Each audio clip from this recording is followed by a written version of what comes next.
యువత చైతన్యవంతులుగా ఉండి విజయం సాధించడంలో ఈ న్యూరో లింగ్విస్టిక్ సైకాలజీ ఏ విధంగా ఉపయోగపడుతుంది?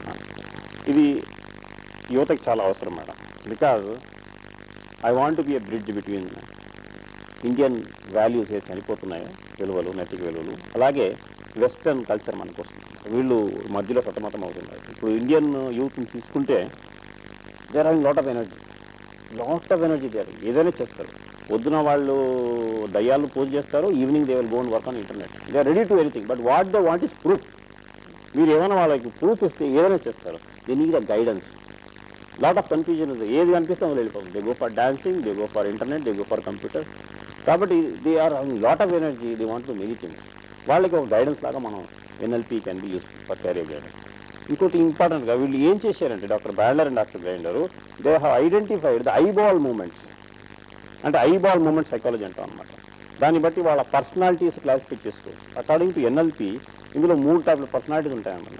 పిక్చర్ టైప్ పర్సనాలిటీ, చూపుకు సంబంధించిన పర్సనాలిటీ, సౌండ్ టైప్ పర్సనాలిటీ అంటే శబ్దానికి సంబంధించిన పర్సనాలిటీ, ఫీలింగ్ టైప్ పర్సనాలిటీ అంటే స్పర్శ.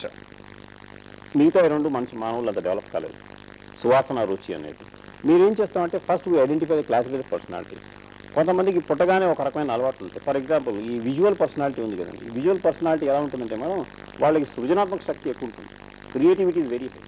Always they are in imagination and they will not stick to rules and regulation. కొత్తగా చేయాలి, ఏదో వింతగా చేయాలి, ఇంకోటి చేయాలి, ఇలాగ ఉంటుందన్నమాట. ఒక చోట కూర్చోలేదు. ఇలాంటి వాళ్ళు కళాకారులుగా, ఆర్టిస్ట్గా, డ్రామా ఆర్టిస్ట్గా, యాక్టర్ కన్నా వీళ్ళు ఇలాంటి ఏరియాలో రాణించవచ్చు. అలాగే సౌండ్ పర్సనాలిటీ అంటే for example people like you are all good announcers. అంటే మీ ఫిలాసఫీ ఏంటంటే ఏది వినిపిస్తే నేను నమ్ముతాను. What I listen I believe. మీ sound is audio is very very sensitive in your second type of personality. ఇలాంటి వాళ్ళు rules and regulations, police officers, military officers, ఇలాంటి ఏరియాస్లో కంప్యూటర్ ఇంజనీర్స్, అకౌంటెంట్స్, లాయర్స్, ఇలాంటి ఏరియాస్లో వీళ్ళు వెళ్తే వాళ్ళు ఆ ఫీల్డ్లో రాణించగలుగుతారు. అలాగే థర్డ్ పర్సనాలిటీ ఫీలింగ్ పర్సనాలిటీ ఉంటుంది. ఫీలింగ్ పర్సనాలిటీ నెమ్మదిగా మాట్లాడతారు. వాళ్ళు ఏంటంటే what I feel is correct. ప్రతిదీ ఫీలింగ్ ఒక మెల్లిగా మాట్లాడతారు. మేడం గారు బాగున్నారా, ఇంకా స్లోగా మాట్లాడతాం.